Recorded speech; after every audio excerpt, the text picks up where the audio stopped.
My government is causing the deaths of hundreds of children in Pakistan, and our drone program is escalating so fast, and I'm really worried about how many other children in other countries are going to be killed by it.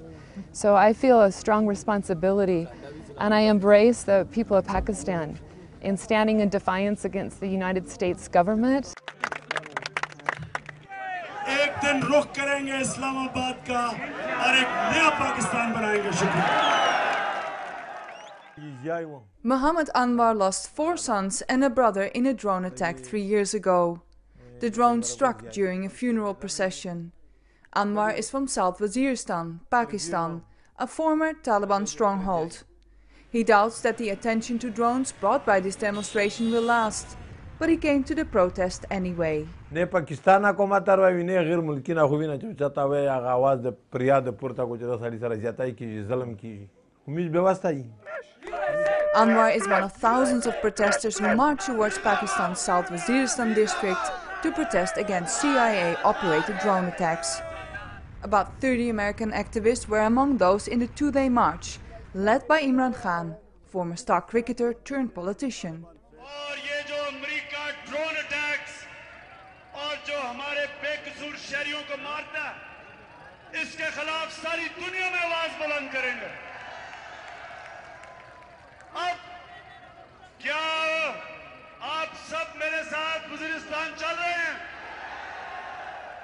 The US has carried out more than 300 drone attacks in Pakistan since 2004. And activists say the majority of those killed are innocent. But there are no exact figures because the area is off limits for independent researchers. The protesters were met with blockades as they made their way toward Waziristan, a military-controlled area where the Taliban once had its stronghold, and where the US has carried out many of its drone strikes. Protesters tried to pass the barricades.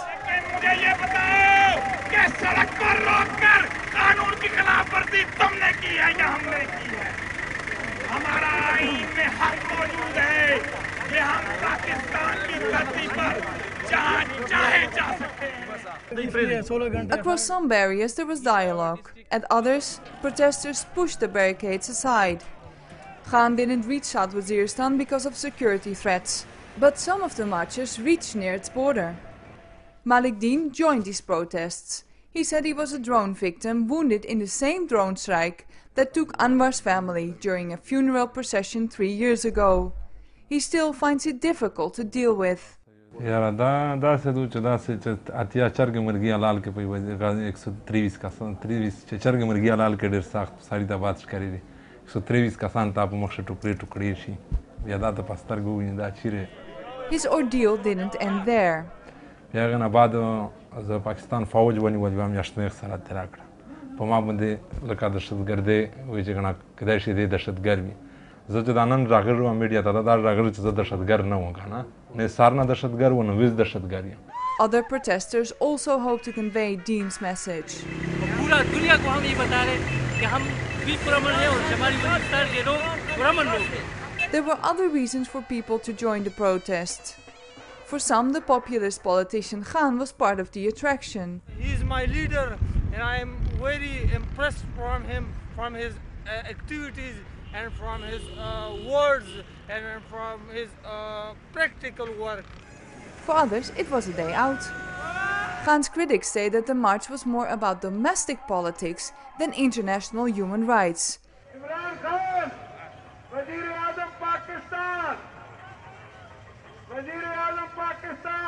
Pakistan is due to hold parliamentary elections early next year, and Khan's ability to draw large crowds has been waning.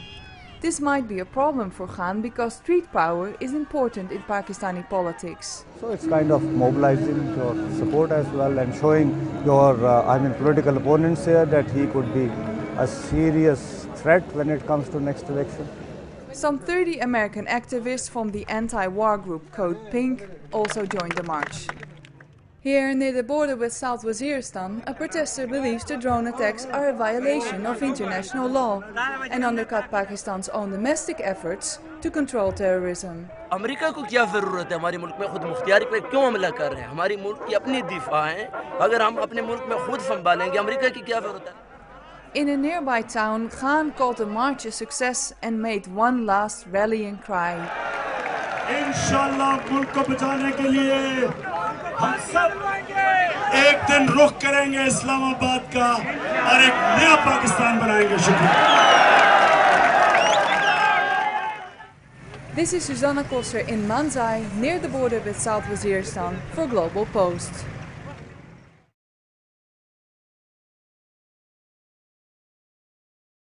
It's with a wink and a nod that, and the suspicion is that there's some amount of authorization, participation in the strikes themselves.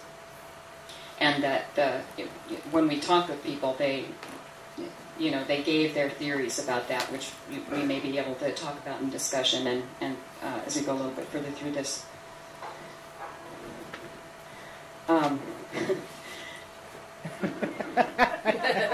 This is my favorite memory from the embassy. Now, wouldn't you think an embassy would be kind of in a metropolitan area, right? Well, this was where the embassy was with these goats, and this was our welcoming party. We had a hard time getting into the embassy, so we sat around in a vehicle. We had already met Ambassador Hoagland, and he had already told us that we could call him Dick. And we did.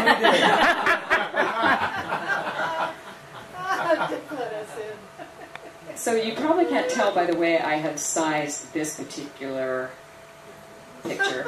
You probably can't tell how assertive was our guy Tig, but the reason that he was actually working these people to the point where I was starting to worry about it because they were all armed and he wasn't. And anyway, so we ended up there, and as you can see, we're all very pleased with ourselves that we got to pose in front of the embassy sign. Oh, what did I do? Why am I going backwards? It's against the law to take a picture of an American embassy. And they really didn't want us to take this picture. And we said, oh, but this is where it says. They said, well, take the picture this other way. And we said, but this is where it says American Embassy. So we had a lot of fun with that. Thank you. That gave me time to figure out how to go forward again. So one thing that I really want to focus on for a little bit is, and you saw a bit of it in the movie, is the survivors' stories. We talked with a number of survivors. This was the first person that we spoke with, Kareem Khan, and he brought some people from his area where he lives with him. All of them had experienced drone strikes and lost relatives and friends and neighbors. As you can see, this was his home. And I mean, what you see there in the foreground was his home. And he's holding the picture of his 18-year-old son who had just graduated from high school, and his brother who had a master's degree in English and was teaching at a nearby school. And he also lost a guest in the house, a friend of his. He got a call, as I remember, and he drove to the site, and then that was what he found was his family's body parts that he had to, many hundreds of pieces. These two young men were with him in our meeting, and each lost two people, two uncles, two cousins. I'd like to refer to my notes because I wanted to say some things specifically about their stories. The missile-looking stuff is a missile, and there's some discussion that there's skin problems and that sort of stuff, that there's chemical warfare, and so they're trying to get that stuff analyzed. Yeah, one thing they said was that most people die when the missiles that you see the fragments of they're each 5 feet long. They travel almost 1,000 miles an hour. They rip through these homes, and pretty much no one survives. If they do survive, they don't survive for very long. And as Linda was saying, they suspect that there is something that is some kind of chemical that is continuing to hurt them. Are those Hellfire missiles? Or? Yes. Yeah, those are Hellfire missiles. Is it phosphorus? You know, they didn't say that at any point. They said it was unknown, and that they, in the future, I think Foundation for Fundamental Rights, which was our sponsor that brought us there, said that they would be analyzing that and other things, and Reprieve also, which is their equivalent in the UK, that is advocating for so many of these people who have been victimized.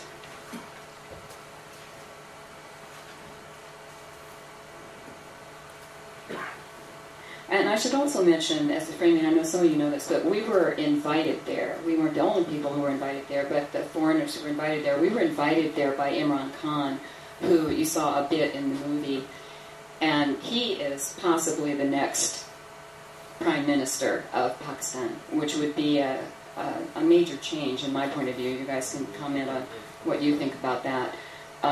It was a huge support for him, and a lot of support for him in the media. He really represents something different. He has his own perspective on, well, first of all, he believes the drone strikes are illegal. He's very loudly and clearly and articulately outspoken about it. He believes that it's a violation of the sovereignty of Pakistan. And he believes that Pakistan and other countries in the region should be managing their own security problems. The U.S. should be getting out. And that's not the only, it's not just about drones for him. He has a long-term sense of economic development, education. So he wants to create the first democratic government in Pakistan. So a lot of people are really resonating with hearing that. So we were in kind of an atmosphere of a lot of optimism.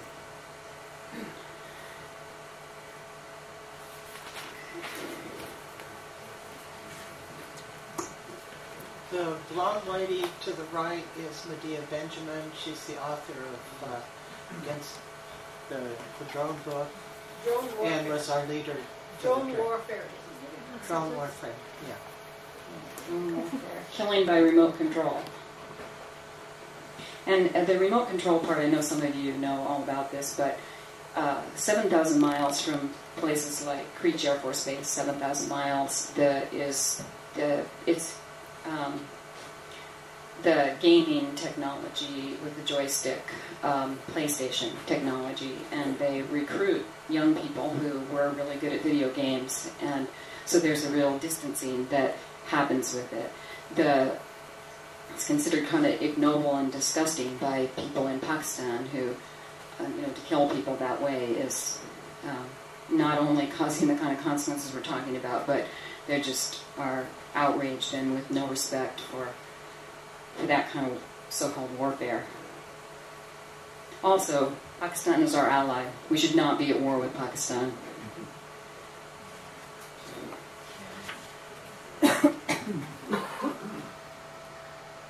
I want to go back to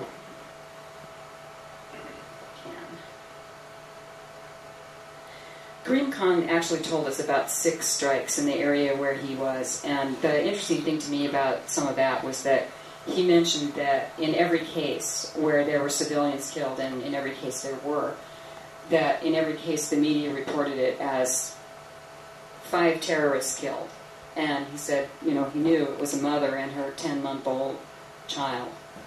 But the media, the Pakistani media and the international media would all say, militants killed, terrorists killed.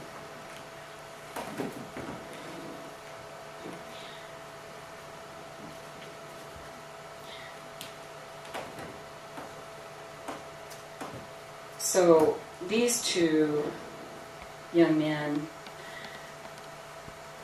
one of them was at night, he's been in a mosque and he got word that a drone strike had hit his house. And I should mention a little bit of background on what house means. The U.S. calls them compounds because that helps kind of justify, well, it's a military thing, right? We took out a compound. But what it really is, and you'll see pictures of it in a little while, is a huge one-story dwellings that they're enormous. I mean, they would cover, what would you say they would cover in relation to like a city block? The compounds. The compounds, the farmhouses. Well, they said they had, 60 to 80 people living in them. Yeah, So that's a family. In Pakistan, that's a family. That's an extended family. So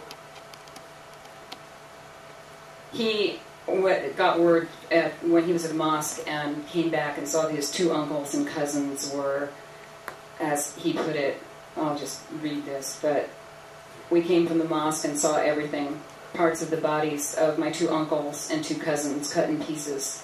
The sons became orphans. Now they can't go to school because they lost their fathers. And they have big psychological problems as well as economic. And as you see on the screen, we thank you people that you came from so far and asking these questions and taking part in this march. So many times I just felt, I couldn't believe they were thanking us, after all they've been through, and that they were able to see through their pain and anger at Americans and make the distinction between the government and people who wanted to expose and oppose what our government's policies were doing. And the hospitality and the welcoming, I didn't expect it. I wasn't afraid it wouldn't be there, but it could knock you over how wonderful they were. Do you guys want to say anything about that, too? Their hospitality is absolutely legendary. If they had one shirt, they'd give it to me. And we were their guests. And we really put them on the spot by even being there, because it's a dangerous place and they wanted us to be safe. But they absolutely extended themselves in any possible way to take care of us, feed us, and watch after our safety.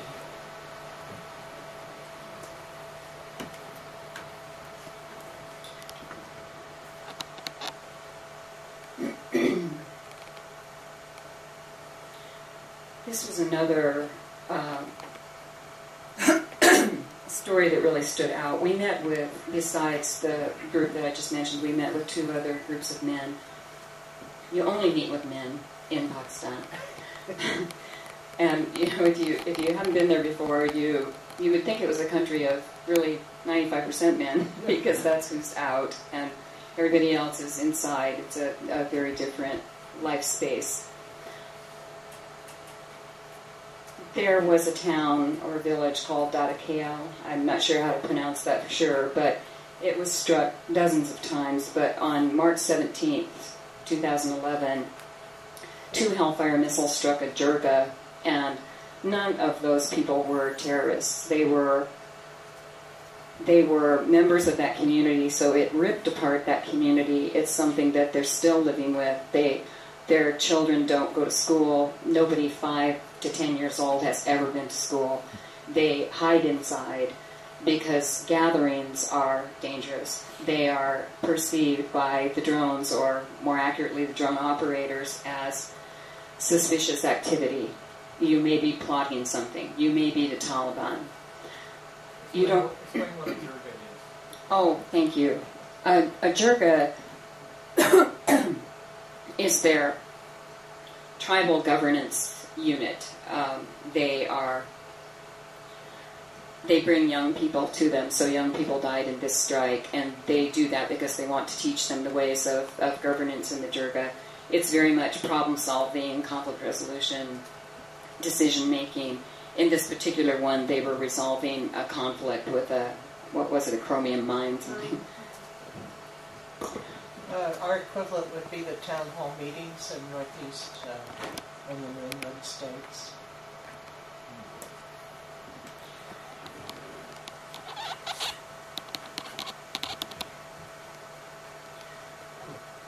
I want to talk about this man, Nur Baram.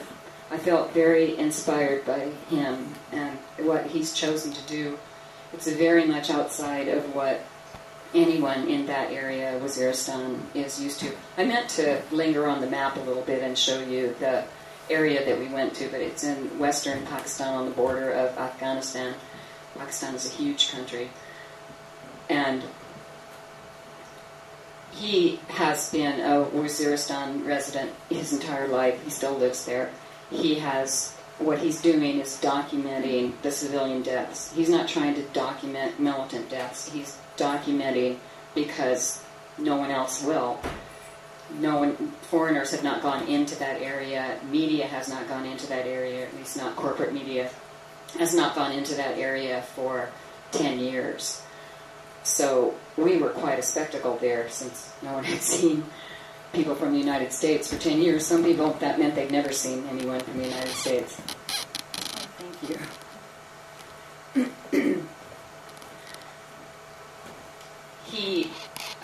It's not part of their tribal custom to photograph women or even children, but they can photograph children. So to document the women's deaths, he had to persuade the people in the village to let him gather up the scraps of their clothing and stuff. So he would try to go to a strike as soon as it happened and take the bits of clothing from out of the trees and piece them together. And he created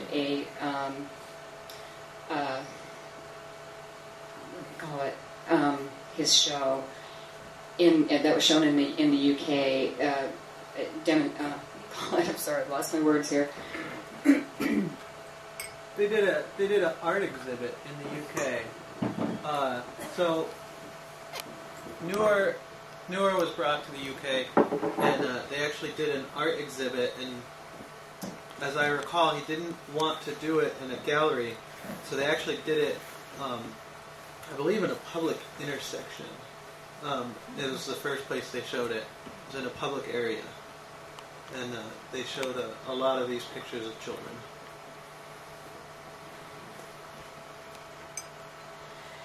So all in all, he has gone to 60 sites. He, as well as the other survivors, are suffering from PTSD. I don't think that's surprising. He says that for every 10 or 15 people killed, maybe they get one militant. He puts himself at great risk because he goes in immediately, and everybody that is there would like to go in immediately, but they feared the double tap. And double tap, for those of you who haven't heard about that, is after the first strike, then rescuers go in to drag their family members and friends from the rubble, and they are hit again by another Hellfire missile. That is policy. And that is a war crime. I mean, we all know that you don't, when what we in the U.S., in the West, consider terrorists hit a van with a red cross on it, that's considered a war crime, right? Doing it from 7,000 miles away at Creech Air Force Base is no less of a war crime. So these children, he rushed to the hospital. They died within an hour of him taking their pictures.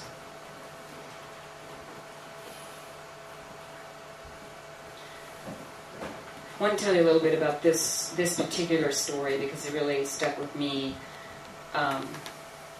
That he arrived at this particular, it was August 21st, 2009, and when he got there, this little boy on the left had already died. What he said about the 3 children was that they really didn't understand what had happened. Their parents had been killed, everybody in the home had been killed, and he said they were holding on to the rubble as if it would comfort them. They were just in shock, and the community takes care of them, but the community is shattered. Houses and mosques and schools are destroyed. If the schools are still standing, they're empty.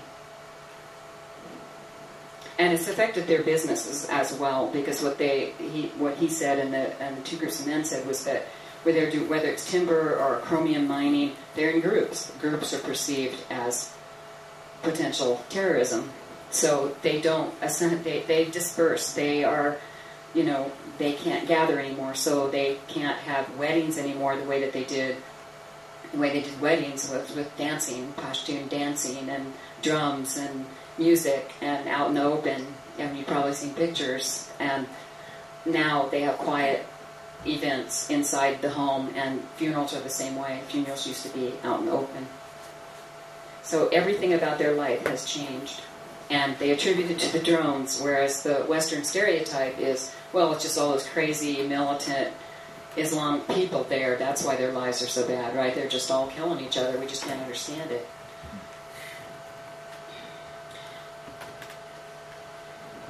So here you see us about to leave. And you'll see on the walls here some of the pictures that were, what we did was put pictures on the tops and the sides of the vehicles of people who had been killed in the drone strikes. And the way Imran Khan explained that at his press conference was that we want to show what the drones should see from the sky.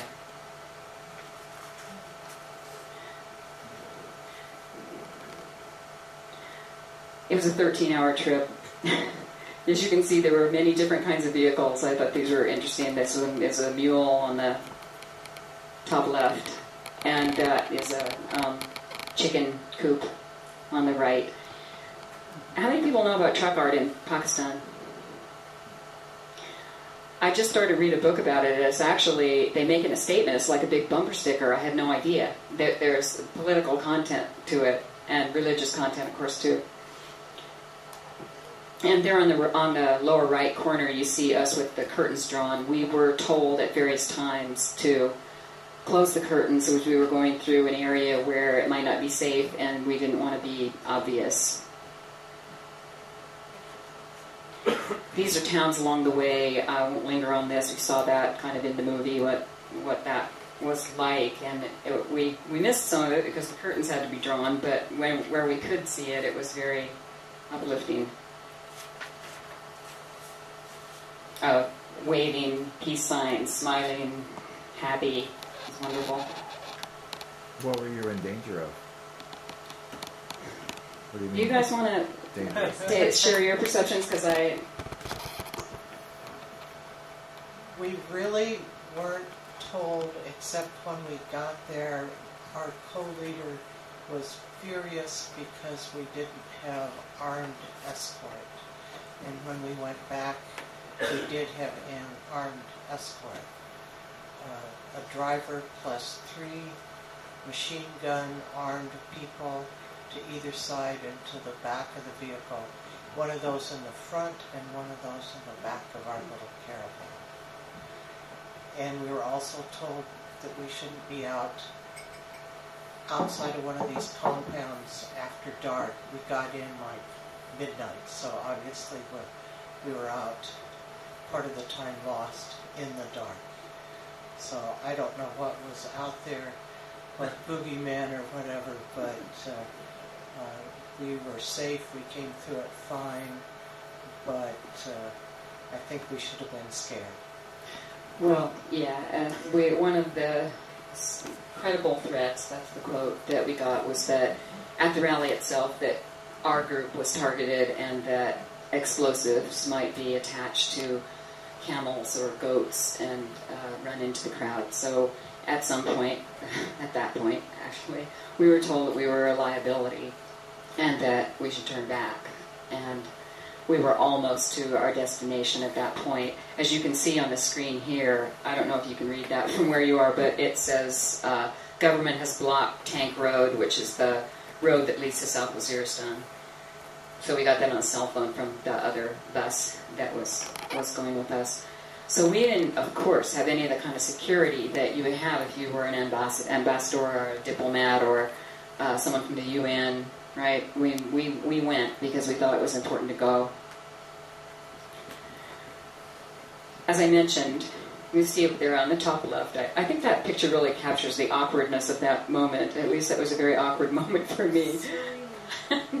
And that one flash, I mean, that's just one flash. We were just blinded. We arrived in the middle of the night, and they took us to the center of this large compound and just planted us there. And there were it seemed like hundreds of Pakistanis just circled around us and flashing pictures, and we were just, kind of shell-shocked. These other pictures look a bit more relaxed, and then this is the next morning at the lower left corner and on the lower right. So you can see the construction that we mentioned of what a farmhouse looks like and what a so-called compound is.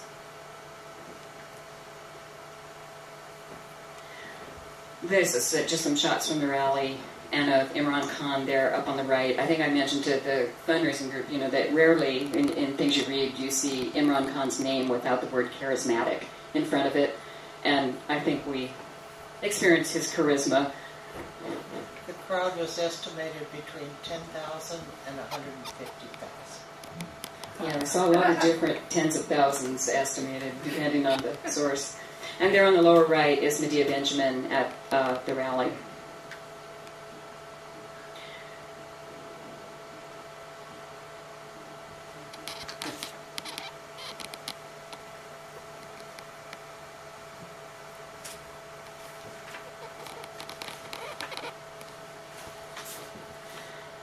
I think that the most satisfying thing to me of the trip, and it would be different for each person, but the most satisfying thing to me was to be able to get into really in-depth conversations with Pakistanis. Going there, I had no idea what that might be like, but this particular picture is after we had gotten back from the caravan, and we were in Islamabad, and we were doing a fast, and we were in where was that? Was that the market area?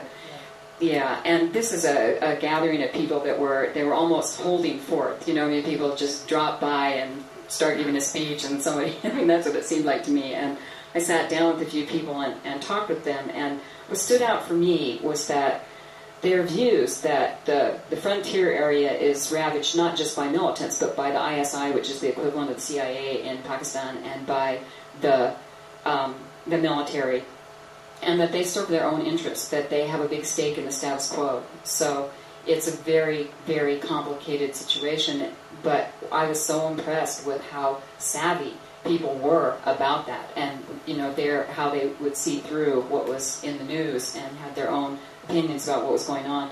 And then another thing that we heard, and feel free to expand on this because I think you all experienced this, was that people would say to us, and I didn't necessarily expect this because I'd seen the polls where it said 95% opposed to drones, but once you start talking to people, then it comes down to, but what is the alternative? These areas are ravaged by the militants, and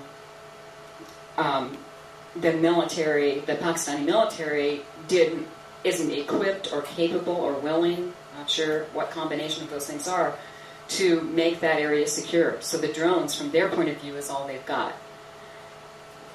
But Imran Khan, like I said, is the only one speaking about alternatives, and some people counter that, and they want to believe him and say, but the economy is a disaster without U.S. aid, which is, you kick the U.S. out, and who knows what might happen. One thing would be that you would not have the aid that you have now, and the aid is supporting their economy.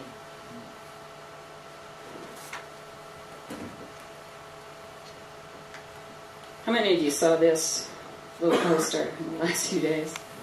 Or saw the quote that at the time of the exchange of fire between Israel and Gaza, Obama literally said, and I don't think it was lost on natives who were listening at the time, no country on earth would tolerate missiles raining down on its citizens from outside the borders.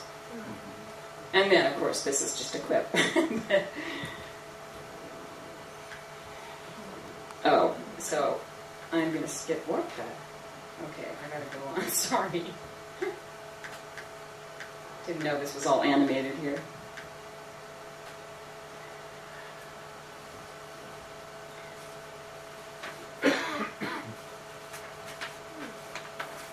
Leah is going to cover the legal part, so that's why I skipped some of those slides, and I'm sure she's got something a lot better than what I had.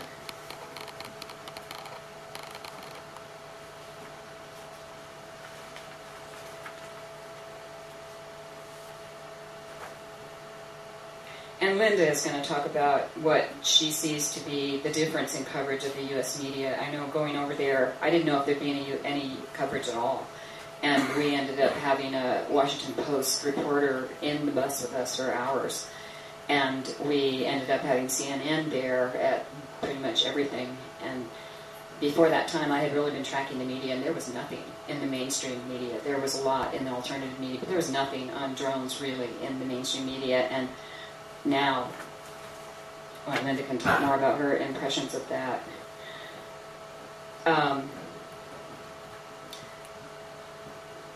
So another issue is that now there is a drones arm race similar to the nuclear arms race, that there are 76 nations that have drones, and more all the time, and it's the hot thing. China is really coming forward as the big manufacturer of drones and selling them to the developed world.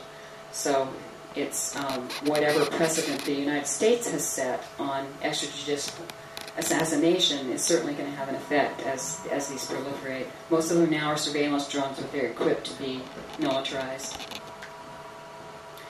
Just wanted to give a quick view of what some of those manufacturers are in Oregon and Washington.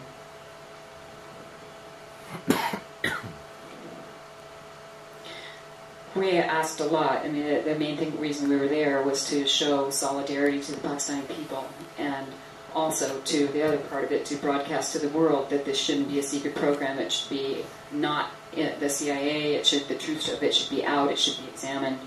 When we asked, this one particular person we met with who was a survivor, this is what he said: I ask you to convey to the American public what Obama and the CIA is doing to us in North Waziristan is actually making us enemies of America.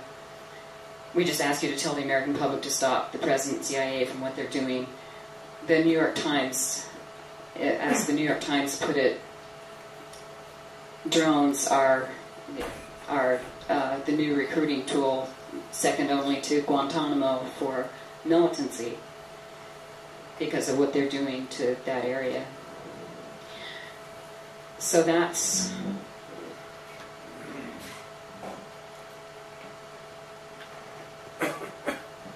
what I have, and I'm going to turn it over to Leah, who will hook up a different computer now, and then we will go on. So if you have a couple of questions while we're struggling with that, then have at it.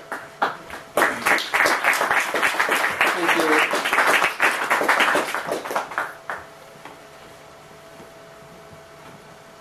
Is there a website that tracks like actual civilian deaths and like informs you on more of a real-time basis, like what is happening?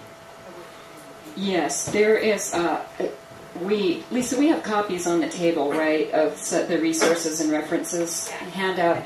Yeah, that will be helpful too. But one of the organizations on there is the Bureau of Investigative Journalism, and they have a website where they have been tracking, based on news reports and based on other sources and based on some on the ground, they try to estimate the number of people that are killed. And if you open up that website, you'll see the strikes, and you'll see a paragraph on each one of them. There's a printout on the table, 42 pages long, just of 2012 strikes. Can I make a quick comment?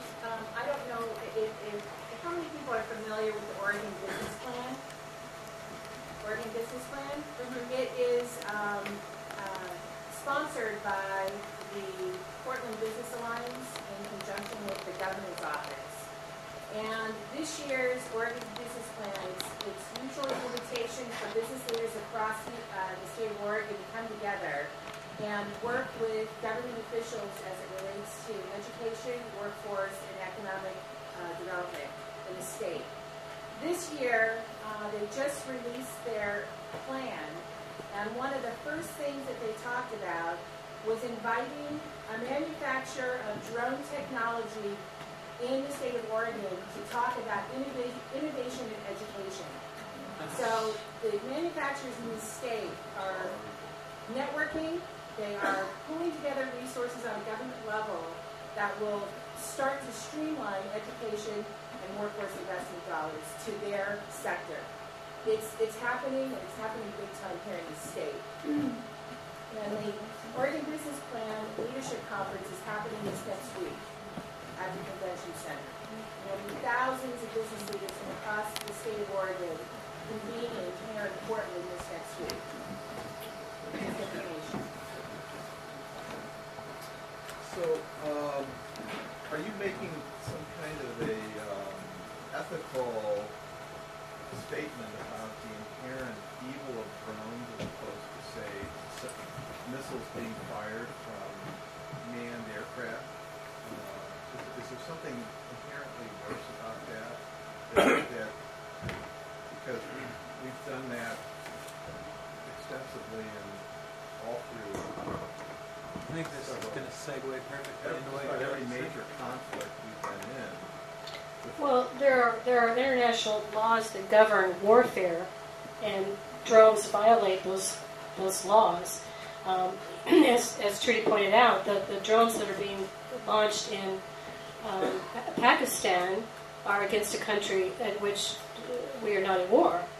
And they are being also launched by the CIA, not a military body. So there is no, the international law does not allow for civilian organizations to murder people without due process. So they're completely outside the international norms and standards, the Geneva Conventions, the UN Charter. So it's not drones really per se that's the problem. It's the missiles. It's the missiles. Well, yes. No matter what the launch. It's not guns, it's the bullets. Yeah, right. Okay. All right. Well, that was my question. Well, but they also violate international sovereignty. And just recently, we had drones invading Iranian airspace, circling, doing reconnaissance. They weren't armed drones, but they were doing reconnaissance over in Iranian airspace. But that's provocative, and it's I think that maybe we need to think twice about doing that as well. Dan? Yeah, I think that one thing that getting at the drones is that we're talking about a different kind of army, not on the ground kind of army going in. It's a remote control that is reaching out to the general public and says, we no longer have to fight by sending people there. We can do it by remote control. And that encourages people oftentimes to say, well, we don't need to waste human lives. We can only the enemy's lives. And I think it makes it easier for them to sell to the general public, and we have to be opposed to that and stop that kind of thinking. That's right. But something else that I should mention is that drones themselves, just their presence, is a form of psychological warfare because they make a noise. They make a droning noise. That's why they're called drones. And they are visible. And we were told time and time again by these families, the victims, that they were terrorized by the omnipresence of these drones, sometimes up to 6 at one time, circling overhead, not knowing when they're going to strike, if they're going to strike. So just their presence is, I think, a violation of international law and a form of psychological warfare. So shall I go ahead and do my portion, and then we'll... Chuck has a question. No, that was exactly what I was going to say. Okay. So Trudy mentioned that the Pew poll showed that 75% of Pakistanis view the United States as an enemy country.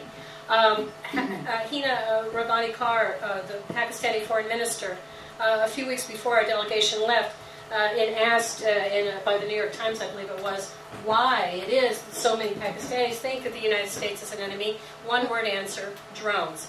And there are frequent anti-U.S. protests in Pakistan. We don't see that because our media doesn't want us to know. But I will reiterate what Trudy said, that even though polls say that they distrust and dislike us and treat us as, or think of us as an enemy, we were treated as individuals with warmth and graciousness and hospitality, and they really seem to get the difference between Americans and American policy, and we're very grateful for that. There are a number of legal governances, bodies of law that govern the use of drones. UN Charter for one, Geneva Conventions, and our own Constitution that says that we're not supposed to that the president needs to have approval from Congress before he attacks another country militarily, and he does not have that approval. Drones in the law violates sovereignty. This is, like, I think the number one thing that is easy for people to grasp, or should be easy for people to grasp, that these drones are violating the sovereignty, the sovereign airspace of other countries. Many times Karim Khan reiterated the fact that they lived in Pakistan, not Afghanistan. The Pashtun people live in this region that covers Afghanistan and Pakistan, and they don't really think of these borders, this artificial border that was imposed on them, as a dividing line between their peoples. But he kept saying, we are Pakistanis, and we are not at war with the United States, and we don't understand how it is that our own government is not protecting us from the United States. And so that is really why Karim Khan has now working with Shahzad Akbar, the gentleman who is the primary lawyer for the Foundation for Fundamental Rights. He is representing these victims in Waziristan in lawsuits against Pakistan, against their own country, because Pakistan is complicit and is not doing anything to help protect its own people.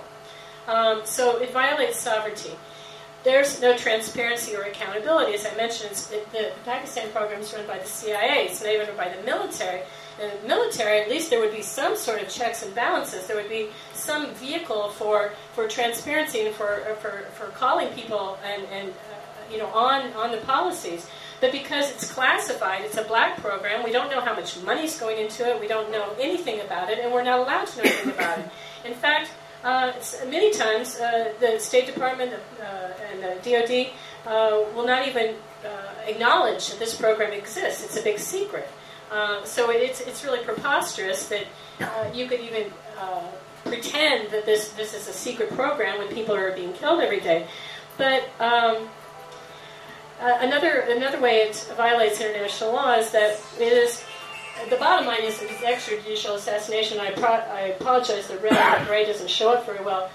But we are killing people without ever presenting any evidence that they have done anything wrong, without ever charging them with any crime, without ever having any proof. We have no way of having a positive identification that even if these people did do something wrong, that they are who we think they are. And many times, Kareem mentioned many times that, so many times that the United States, when we have a drone strike, and they feel like they have to report that we got somebody high up, so it wasn't in vain, and they will say that, oh, we got this guy. What's the guy's name? Anyway, he would say, we got this man. And then 2 weeks later, another drone strike, oh, we got that man again. Yeah. And he said, how many lives does one man have, we wonder? How many times can one man be killed? But the United States, in fact, does not know who they're killing. There's no opportunity given to these people to surrender and be charged and taken into account. And as Trudy mentioned, is absolutely illegal to target first responders or people who are trying to provide aid. Targeting, these two pictures here, you saw these pictures earlier, these two young men had family members who were killed, but they meet the criteria as militant because they are military-aged men, so they could easily have been killed just as if by any drone because they fit the criteria for a signature strike. Another thing that is a kind of a problem, because we don't have boots on the ground in these areas, these are rural areas, and so how does the CIA know where to attack? Even if the intelligence is good, how do they know where to do that? How do they know where to hit? And we were told stories about these, they call them chips. And they are small, I guess they look something like a chip or something, but they have GPS locating information there. And so we were told stories that people were sometimes paid by the CIA to place these chips where there might be a suspected militant. So in some cases, It may be that there was somebody who was in the Taliban, but in other cases it may have been somebody that was just pissed off at his neighbor and planted this chip because he needed money or for whatever grievance. But this is certainly not a reliable method of identifying terrorists. And then repeated claims to the same target, no verification. It's just...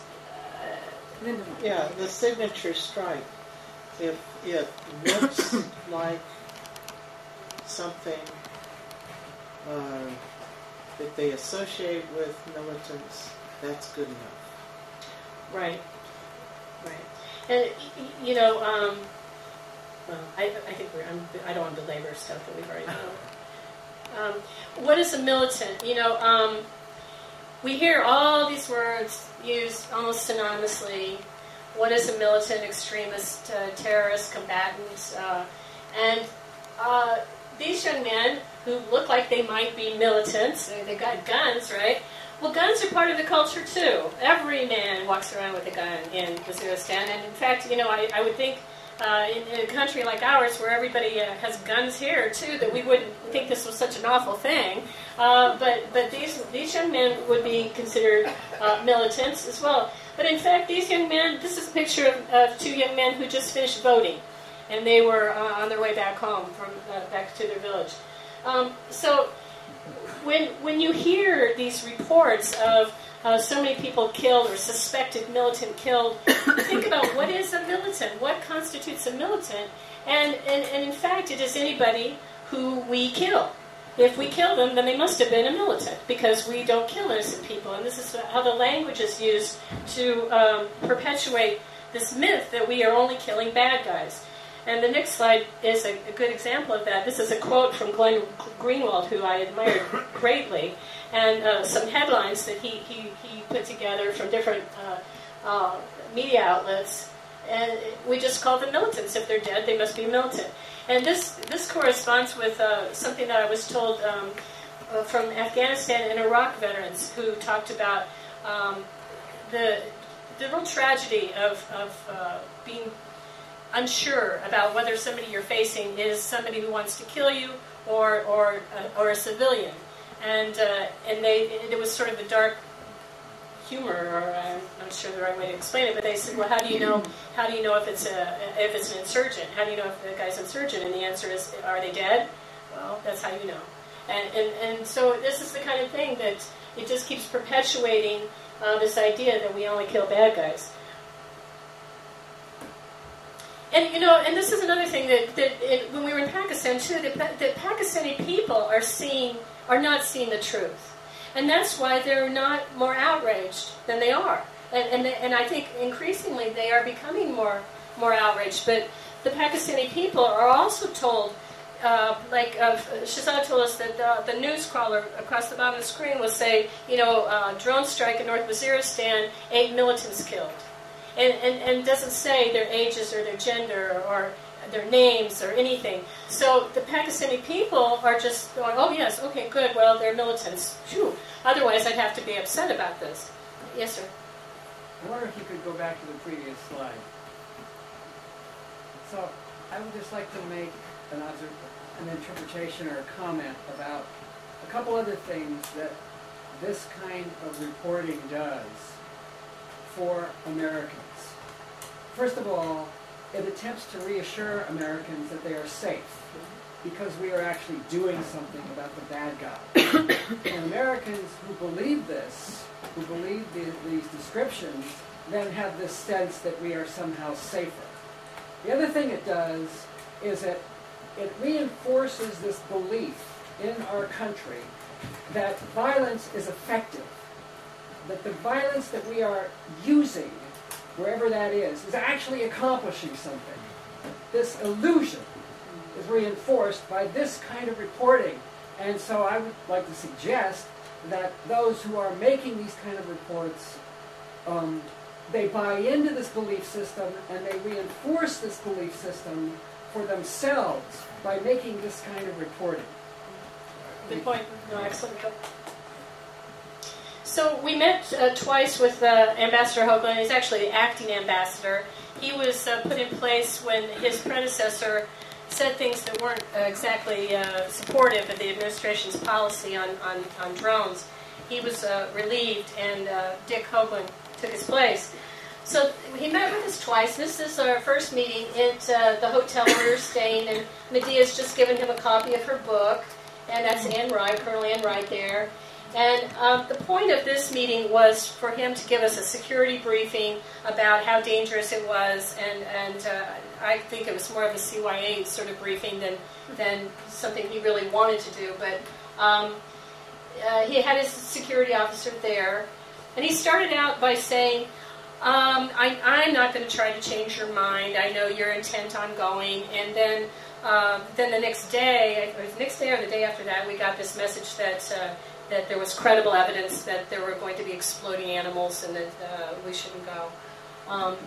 But he said, I'm there to listen and to answer your questions. And so we did talk to him, and we asked him specific questions about the civilian casualties. And we pointed to the Living Under Drones report that was just put out by Stanford and NYU universities, and talked about the thousands of people who've been killed and the high number of civilian deaths or non-militant, non-high-value targets that were killed. And he said, I can assure you that the number of civilian deaths is very low and nearly zero, he said. It's almost zero.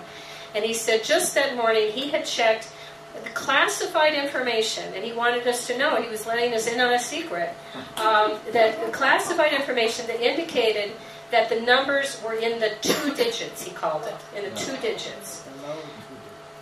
Yes, and so I think it was Ann who said, well, could you tell us, is the number closer to 10 or closer to 99? Because there's a big difference there. And he said, well, no, I can't, and I've probably said too much. And I'm probably going to get in big trouble for letting you know that about the 2 digits. Well, we know it's in the 4 digits. And so anyway, he refuted that idea that it was more than a couple digits worth. The double tap strikes, we specifically asked about that, and he said no, absolutely not, that wasn't happening. We asked about compensation, and this was an issue that he was a little bit open to. And he admitted that in Afghanistan, we provide compensation to victims who were killed erroneously, the collateral damage, and that he thought that that might be something that should be looked into, and that victims in Pakistan should be compensated. But there was no vehicle in place to do that. There was no mechanism. Especially because the program is not classified, Right, you have to admit that our drones actually killed somebody, right.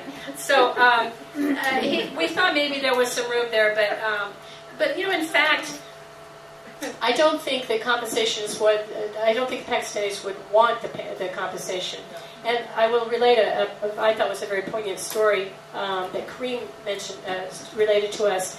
We asked him, would it help if the United States apologized and compensated the victims? And he said, if I throw a brick and it hits you on the head, and I throw it accidentally and it hits you on the head and hurts you, then I should apologize and I should compensate you for your damage. But if I throw a brick on purpose and it hurts you, then it doesn't matter how many times you say I say I'm sorry. You can say you're sorry once, twice, 3 times. It makes no difference. And that's exactly right. It's a very hollow apology if we apologize to you and then we continue to launch drones on other parts of Waziristan. So what they want is us to stop. What they want is justice. They don't want money, and they want justice. So we reiterated to him. Now the Stanford report had come out, I don't know, a week or so ahead of our visit, so it was fairly new, but it really is a hallmark report. And I have a shorter version with me. You can find the report under livingunderdrones.org. It's a very extensive report that was done based on, I think, 150 interviews with drone victims, first-hand interviews face-to-face. And you would think that the ambassador to a country whose foreign minister believes that drones are the #1 problem between the two countries, you would think that that man would actually read the report and would be concerned and would take the report's findings seriously. The second meeting we had, he said, we asked him, had he read the Stanford report? He said no, he had not. He'd read a summary of it. He called it, he says, I understand it's very controversial. And, well, yes, it's controversial because it told the truth and it didn't go along with the Obama's party line. He had not met with any of the victims and had no plans to meet with any of them. When talking about international law, I said over and over again, I asked him about international law, and he said, you know, when this is the analogy he used, when mustard gas was first used as a weapon, there were no laws, there were no international laws that governed its use. And the international community eventually pushed back and said, we need rules to govern this use of this weapon, and so rules were created to govern the use of mustard gas. And he said, someday I believe that we will have laws for drones, too. And I said, so are you telling me that you don't believe there is international law in place right now that governs the use of drones? He said, no, I know you believe that. I said, that's not a question of belief. Yes, I believe it. It's fact. There are international. So I was dumbfounded. I was stupefied by this man who is a career diplomat who claims that there is no international law that would govern, sovereignty, and it just dumbfounded me. I said, would you concede, Mr. Ambassador, that the sound and the presence of these drones are a form of psychological warfare, that are a form of torture? And he said, well, from what I understand, these things fly so high that you can't see or hear them. Well, all you have to do is talk to one victim to know the truth, or read the report and you would know the truth. He denied the veracity of our photos and stories. He said that they had been made up, that they weren't real. And what really bothered me the most, I guess, is that he took no notes. He asked no questions. He seemed completely indifferent to what we had found out and not interested in following up on any of the stories or reports that we were trying to give him. Here are a couple of quotes, and then this is my last slide. When we're talking about the double tap, he said, I firmly believe that there are no secondary strikes on legitimate first responders. The legitimate first responders, in his mind, is an ambulance with a Red Crescent on top. Well, there are no Red Crescent ambulances in North Waziristan. So, and then he couched the women and children. We do not target them when the women and children are visible. So if they're inside, hey, we didn't know, And this is just words failing. But the one thing that he was really upset about, though, was that we had talked about, Ann Wright in particular, had talked about Obama's kill list that the reports in the New York Times talked about on Tuesdays. He goes over and decides who's going to be targeted or not. He was he said, this is a direct quote, I'm very uncomfortable. That is deeply offensive to him, that we would report on something that's actually fact. That's what offended him. So anyway, that's the last of my slide, but I took away from this just a real sense of dismay that our government was, I don't think that he was so naive that he didn't know the truth. I think he was just pushing the party line because that's his job, and it was very, very disturbing to me to see his reaction to all the work that we had done.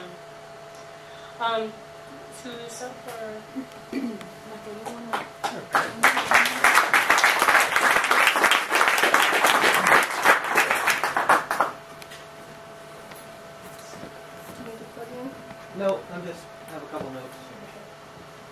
Hey everybody, I'm Michael Gaskill, live here in Portland, and I'm a glass artist by trade, and I've started recently doing some journalism with KBOO, which is a fantastic radio station, as all of you I'm sure know, which is what got me into this topic. And so I'm not an expert at much of anything, but I was thinking as we were sitting here, like, I probably don't need to convince anybody here that war is bad and that the United States government is not acting with our best interest in mind. I along with the four women here can answer a lot of questions you might have, but the thing I really wanted to talk about is like, okay, we've heard 2 really great presentations that have given us a lot of background on this issue. And so where do we go from here, right?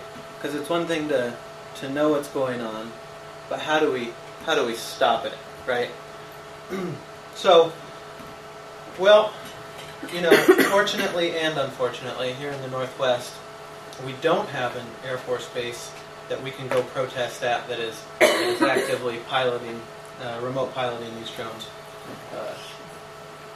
However, we do have a senator on the Select Committee on Intelligence. Senator Ron Wyden is an influential senator in the intelligence world, and he is a drone proponent. Okay, he's also a proponent of government transparency. And well, take it as you will. Take it as you will. So how about this? He also claims to be a proponent of transparency in government. So I see an opening there, personally. At least in terms of raising the issue. I mean, it's funny.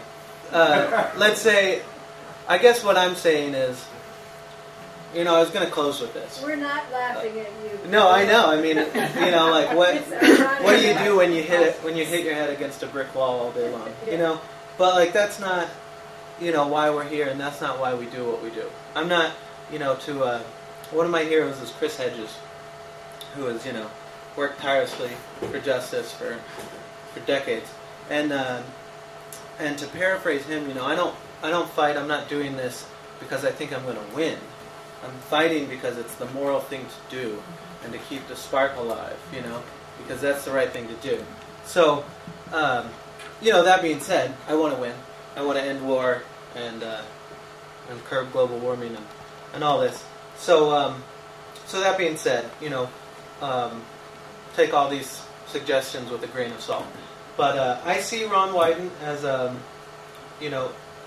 somebody that we can get some potential traction with. There's Code Pink has a website called droneswatch.org, and in their action page they line out a few things. Senator Dianne Feinstein is the chairperson of the U.S. Senate Select Committee on Intelligence, so you can do all those like mainstream routes and email her and say, hey, I think this is a bad thing, and I'm sure you're going to listen to me. Because that's how government works. And it's going to work. So that's probably all we need to do. You can, always contact the White House and see where that gets you. I'm actually not sure if any of our Congress people are members of the Congressional Drone Caucus. And yes, there is a Congressional Drone Caucus. Leah says no. No, most of in the House, there are 2 Congressional Drone Caucuses. One's in the House. It's been around for over 3 years, I think, and most of its members are in border states in the Southwest who see this as they're fixed to make sure that no illegal people come into their states. And the Senate has a brand new drone caucus, and there's only 2 members, one Republican, one Democrat senator, but I'm sure that there'll be more. The purpose of the drones caucus is really to buy more drones. It's a business thing. It's a business. Promote the technology, yeah. Oh, I just want to say on a side note, by the way, if any of you are wondering where these sweet scarves that some of us are wearing came from, yeah, they came from Pakistan. Single-handedly turned me into a very stylish person. They're rockian than I normally am. So, as was mentioned earlier, oh yeah, I forgot the hat at home. They have these great traditional caps over there. The Northwest is home to several, as was mentioned earlier, several drone and drone component manufacturers, the most notable being In Situ, which is just across the river from Hood River. And they actually manufacture defense drones. They don't manufacture lethal predator-style drones. But what they say on their website is, our systems are proven in combat since 2004 and for Navy vessels since 2005. Leverage In Situ's precision, speed, and flexible ISR for warfare and conflicts. So they're a huge, they're a huge target that we have in our backyard, and I would suggest that we start looking at ways to open up a dialogue. Portland also has military drones in an undisclosed location, which the military denies, but Ron Wyden has confirmed, according to the Willamette Week, he said, Portland is basically a storage area for a few drones, a few small drones, just little things, attached to a nearby military group, neither of which are proposed launching sites for drones. So the issue is here, and frankly, this is not this is not, as many of you already know, this isn't some issue that's relegated to the far-flung areas of the world, where people, have all these weird custom stuff. Like, this is happening right here in this country, drone proliferation, through grants given out by the Department of Homeland Security, which gives out hundreds of millions of dollars in grants a year, maybe over $1 billion. Sheriff's departments and police departments across the country are already acquiring drones, which could be weaponized, and are not right now.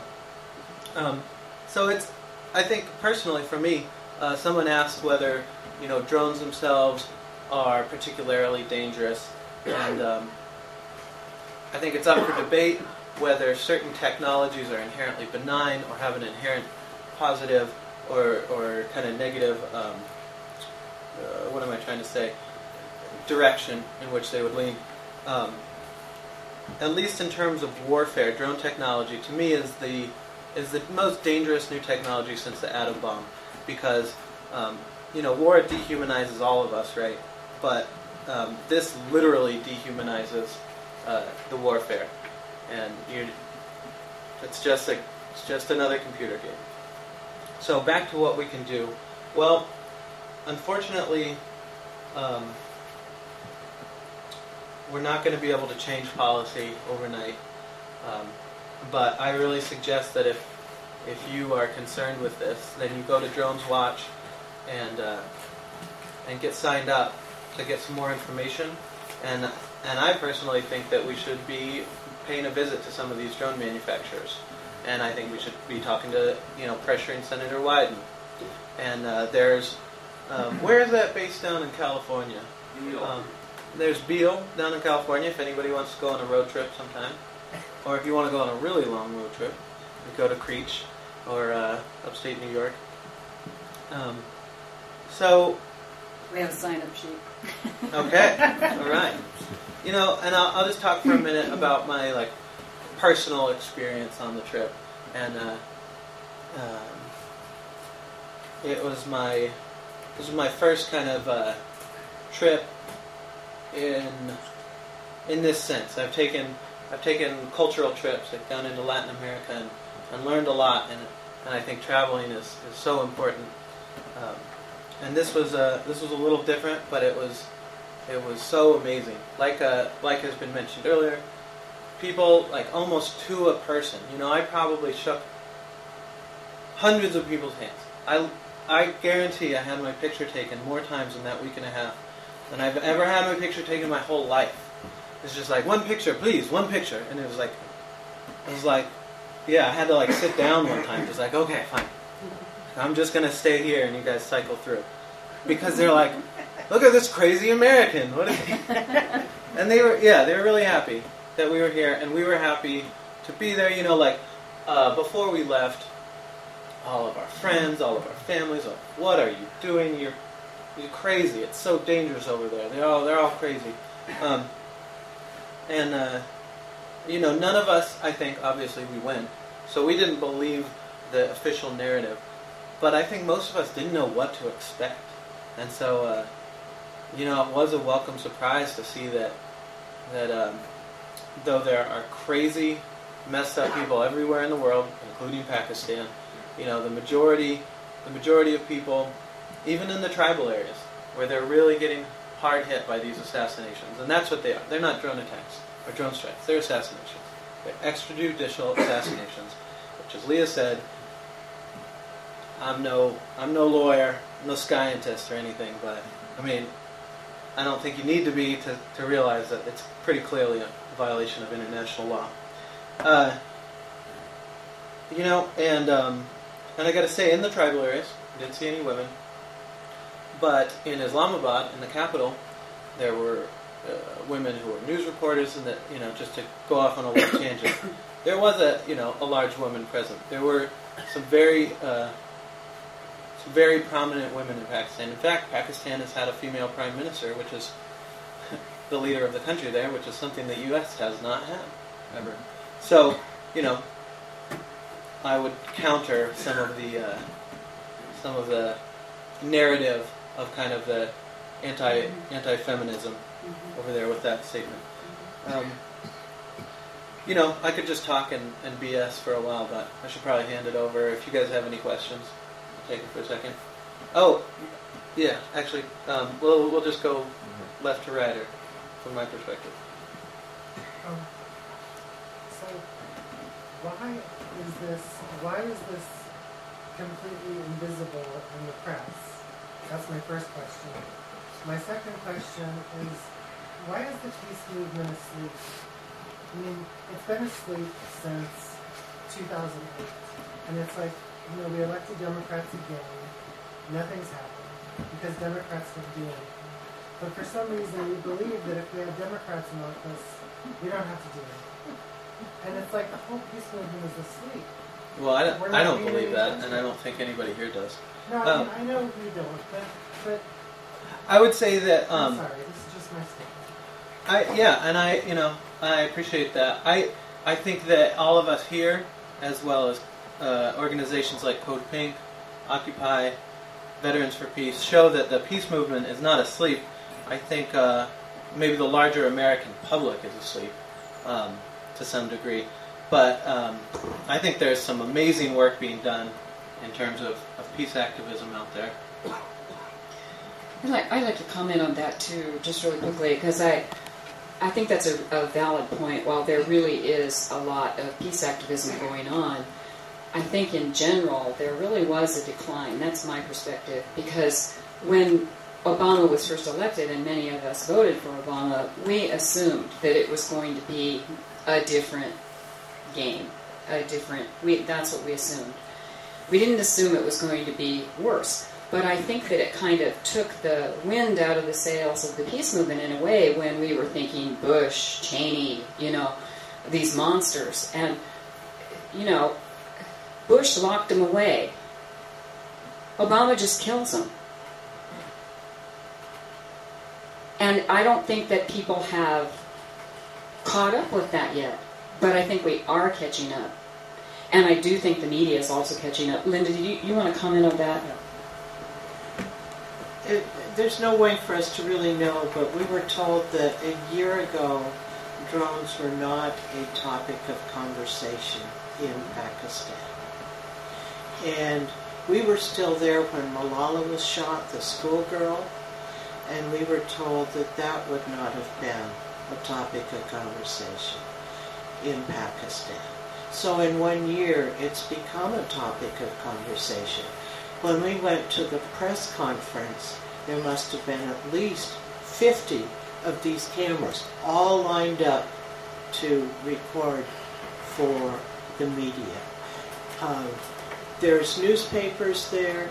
If we breathed, if we said anything, it hit the papers. Pictures hit the papers.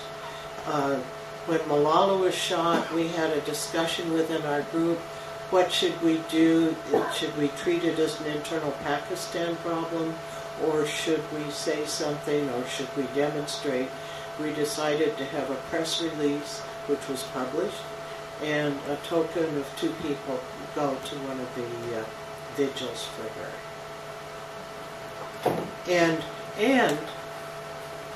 last Sunday's New York Times were above the fold on the front page.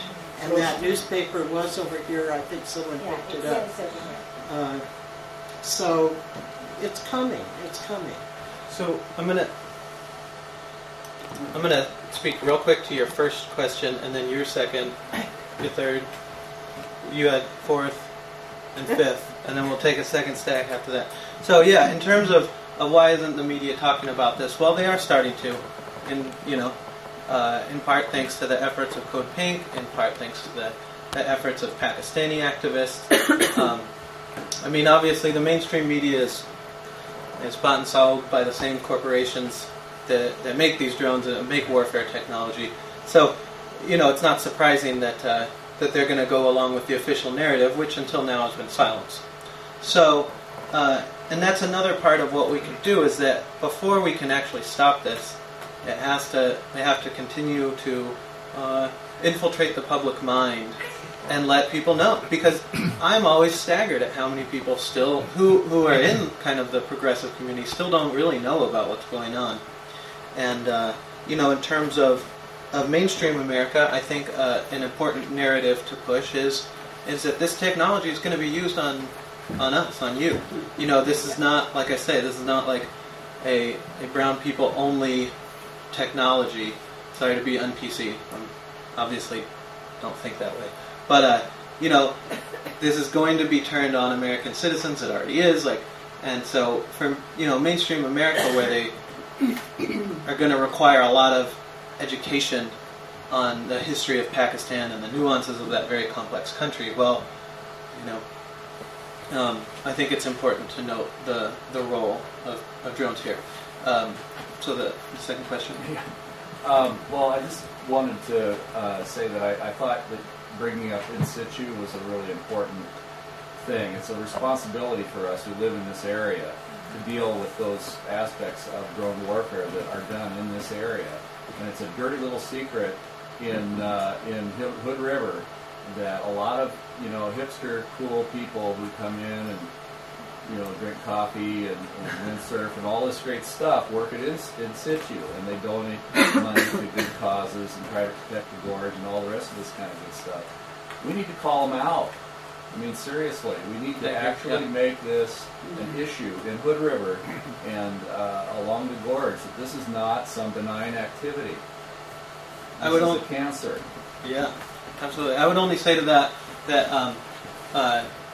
just to obviously, this probably goes without saying, that should we end up getting to go there, a lot of these people, a lot of these engineers don't want to be doing what they're doing. I'm not trying to make excuses for them, but I guess I'm just saying to approach, if there's to approach the actual people that work there with respect, even though we disagree with what they're doing. Because a lot of them, they have their degrees, very intelligent people, and they have nothing to do except, well, they feel.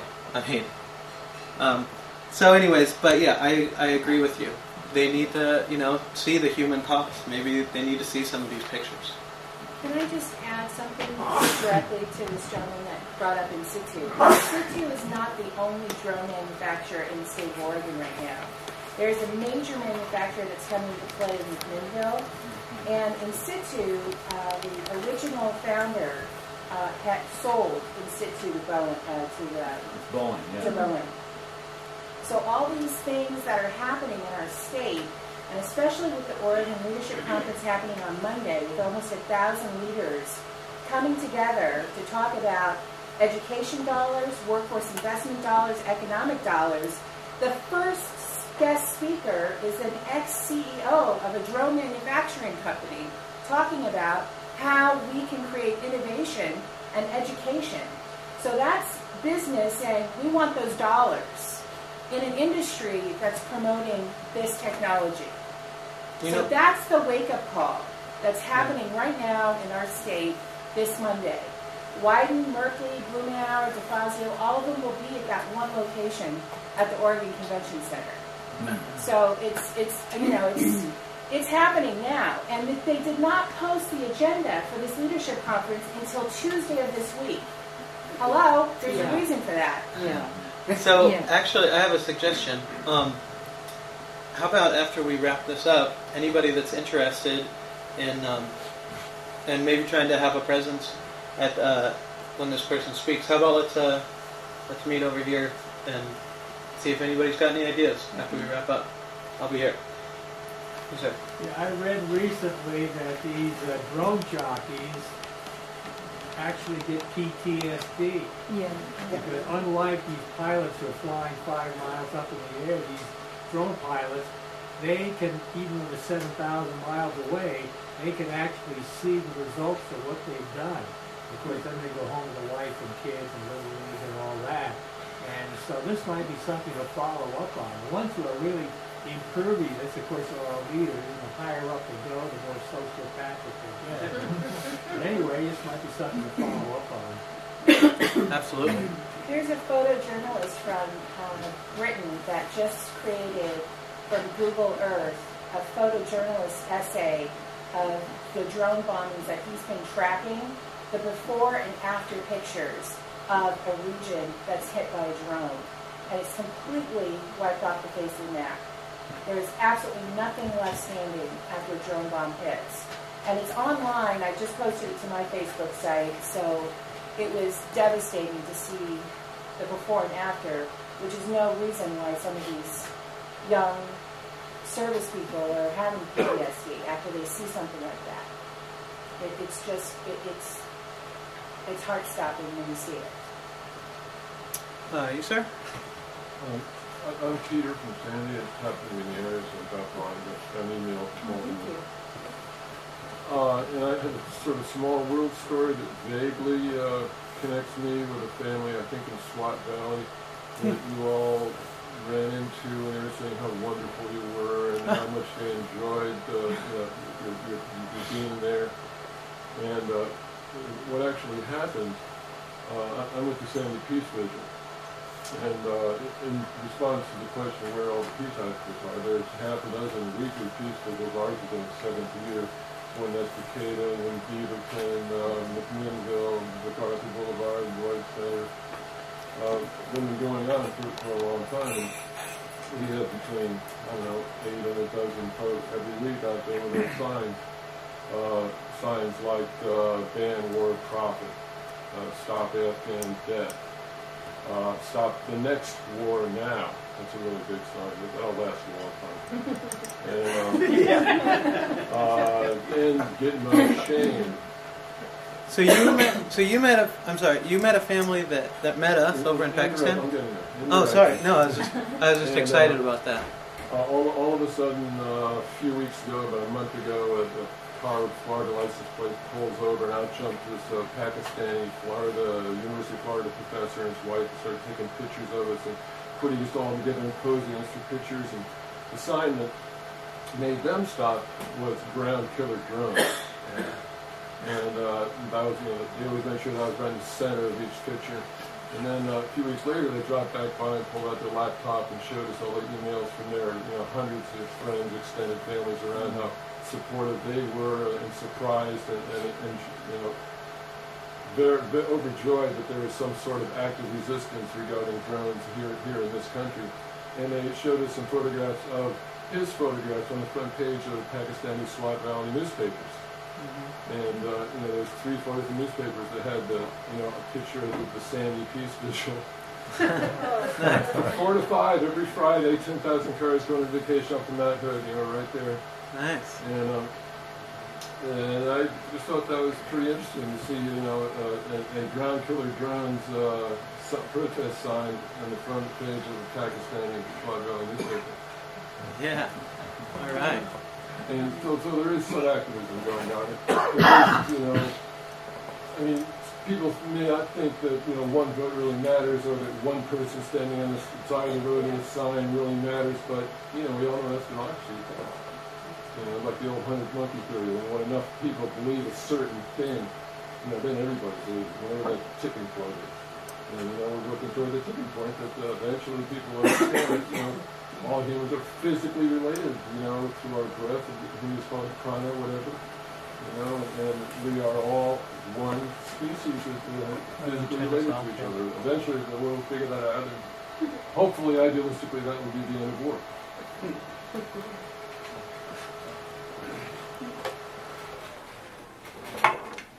Unplugging it works. Nothing else. First, I'd like to say kudos to all of you who showed up in that part of the world to make what you witnessed more visible for the rest of the world. Thank you very much for that. I don't think before you left that I remember reading or hearing or seeing much of anything about drones. And that includes in the progressive medium as well. And now I see it with frequency. So thank you again. The other thing I want to ask is, since CNN hung out with you a bit, did they invite you to talk a little bit about some panel discussion about what you witnessed? And the other thing I also wanted to ask is, what is the likelihood of UN inspectors showing up there and documenting what you saw, and perhaps have a couple of representatives from the International Court be there as well, perhaps documenting war crimes?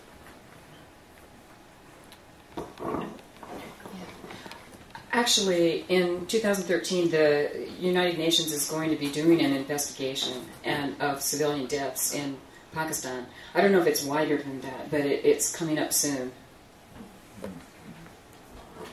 CNN invited us to their headquarters and fed us a feast and talked to us off the record about the ins and outs of all this stuff. And CNN International had extensive coverage of all this, and especially of Malala. And I don't think any of it made it to the States for CNN.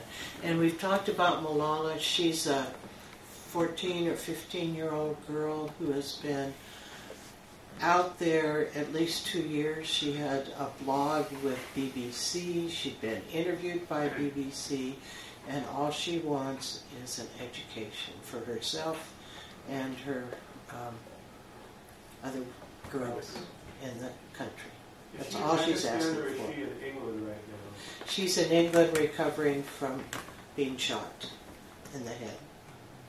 Are her parents going to allow her to come back into Pakistan, and they're going to try to keep her in England when she's safe? I don't know what her future looks like at this point. The people that shot her said they'd shoot her again if they had a chance. I'd like to say something about Malala. You know,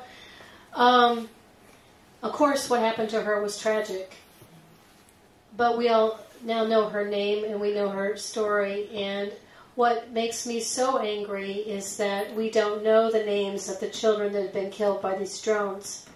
And why is that? Because Malala was shot by a bad guy, by the Taliban, and we don't like them. And so this is now a huge international story. It was on the front page of international papers around the world. Everybody knows her name, and they should know her name. But we should know the names of every one of those 3,000 people that our missiles have killed. And this is why I really hope we won't get caught up in this thing that she's a victim. Yes, of course she's a victim. But what's happening is that people are using her tragic incident as proof that we need to continue these drone strikes to kill the Taliban. So this is why I think we have to be careful about jumping on this bandwagon of, oh yes, how tragic it was that she was killed. Yes, or she was shot, or she was attempted murder in her life. It's horrible. But drones are not the answer to fix that problem. So. I think there was one more waiting over there real quick, but maybe not. Okay, if not, how about 1, 2, and 3? Dan. Yeah. Hi, okay, I'm Dan. I'm with Peace and Justice Works at Rock Affinity Group, and just getting back to the Invisible Peace Movement, we've organized several mobilizations during the Obama years. We haven't had as big turnout as before, but we've been continuing to do it with a peace network full of other organizations. And when Obama came to town, we put up a 10-foot tall banner that said, no to the drone wars, that people walked by and commented on. And I'm going to toss a question to Leah, because I know you want to answer this one. What about the authorization for use of military force that was signed in 2001? it's an inside reference. The AUMF, or the Authorization for the Use of Military Force, that was signed in 2001, is what I guess the Obama administration would say is the justification that he has for using military force inside of Pakistan. We know that this AUMF is not legal because what it said was, it was passed like 2 weeks after 9/11 happened. It was a knee-jerk reaction to a devastating crime that happened, the attack on our soil and all that.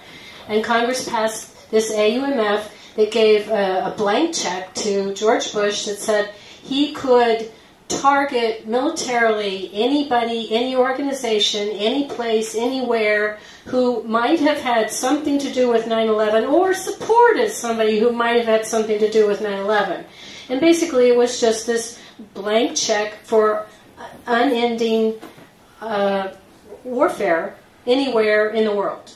Now, Congress advocated their responsibilities by passing this thing and saying, yes, George Bush could do that, and they continue to advocate their responsibilities by not rescinding this AUMF, which has certainly expired. There was a second AUMF that was passed to let us go into Iraq, and that one has expired as well, but it's a different story. But the point that Dan's getting to is that, we haven't declared war on Pakistan, and you can't just say that, well, they're part of the global war on terror and so they fall under this AUMF. I'm sure the people of Pakistan would refute that idea that they are legitimate targets. So,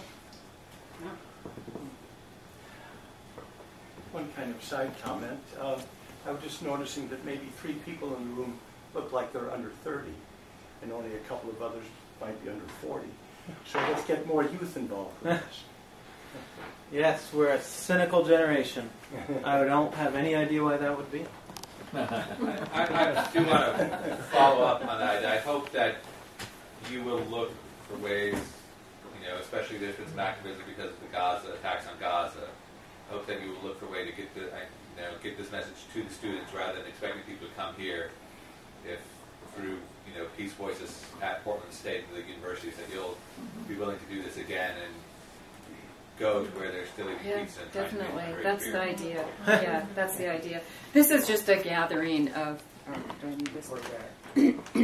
This is a gathering, of people that helped me go. That's at plus people who have heard about it since then and come. But the whole idea is outreach. The whole idea is to talk to people and help convey what we saw and sensed and felt, because it has a lot more of reality when you've gone somewhere than it has when you're reading about it. And that, for me, that was a major motivation, because I felt disturbed knowing what was happening. I didn't feel like knowing that people were being vaporized and blown to pieces, that I could continue as I was doing without really going, understanding, and figuring out what would be the best way to approach this. So yes, that's the idea. Outreach is the idea. Outreach and education and organizing. You were next, yeah. I think I wanted to add something about educating the youth is that, excuse me, Veterans for Peace on our national board actually is talking about doing a tour with going to the various colleges and schools. Locally, we already do that. We go into the schools and the high schools, and we work with Recruiter Watch and other organizations that go into those schools to talk about all of these issues. So we do reach out. There's also AFSC that has a peace group among youth, in which they meet with a number of young students that themselves go out and organize the youth. Maybe they just don't want to come to where a lot of us old people are, and they want to talk to people their own age, But it's their voices, and it's also the Iraq and Afghan veterans that have been closest to some of these wars that are going out and speaking to these youth, which I think is very important. I also wanted to say that with Malala, that one of the positive things that you can look at on this tragic incident is that it also shows that the people of Pakistan rose up against this whole violence against women and the idea that women shouldn't be going to school, young girls shouldn't be going to school. And the culture itself is saying this, they can no longer tolerate this behavior. And it wasn't the U.S. or the people from outside that was doing it, it was the people inside. And this is one of the reasons we need to get out of other people's lives and allow them to make their own decisions in their own countries and to develop another way of thinking. We also have an idea, I think, in our world that we don't even understand the whole history of Islam, a whole different kind of way of life that is different than our Western civilization, which we've been taught with the perspective of extreme bias. And to do that, we need to educate ourselves even beyond what we may think we know. And I think a lot of people here who have traveled, I think that is one of the best ways to learn, is to listen to those voices. And if they're going to be doing these things, they need money. They need money to be able to go to various schools and volunteer, create tours. So if you can donate to any of these organizations that are doing it, I think that's one of the great ways you can help. Thank you for that. I just wanted to ask if there were like either drone-specific questions or trip-specific questions, because I'd love to like continue some of these discussions, but I was just going to like see if we were getting through any like kind of a technicality questions left. Carl has a question first. Yeah, I was really intrigued by the observation that there's now this drone arms race going on in the world with 75 countries or more trying to develop this technology. And it occurs to me that it's really not a very complex, or the technology itself is probably very well within reach of many countries, because you're talking about highly miniaturized, inexpensive webcams and computers and planes and remote controls, and all that stuff is very easy to put together. And have you heard or from any of your discussions with anyone, particularly those with maybe a military background, of a great concern that we've unleashed this Pandora's box, that's going to come back to haunt us and our own military? Because I can just see our own military being possibly vulnerable to swarms of drones themselves someday soon. Right? Absolutely. Yeah. Yes, I think that in some ways it is the opening of Pandora's box, and there is, I think that it kind of got away from them. And in the recent quote that you probably heard from Obama, that he said we have to find the legal architecture. Well, guess what? The legal architecture already exists. But the way that I took the focus on that was that they feel that they need to start to contain this because the manufacturers, like any kind of arms race, they've developed these little handheld things that you could stick in your backpack. And that's a major change in technology that's equivalent to some breakthrough like the steam engine or something, that it like the IED that it changed the entire face of war. This changes the entire face of war.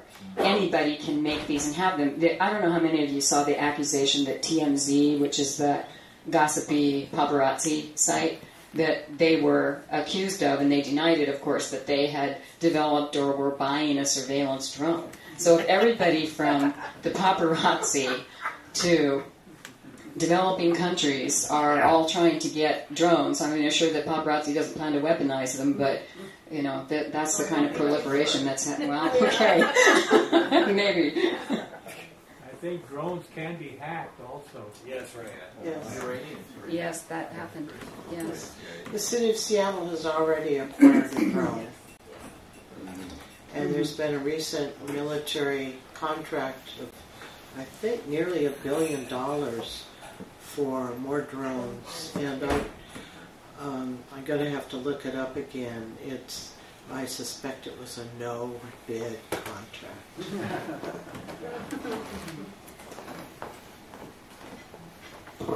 I want to backtrack for half a second. The literacy rate in the Waziristan area is 17%, and those are probably mostly boys.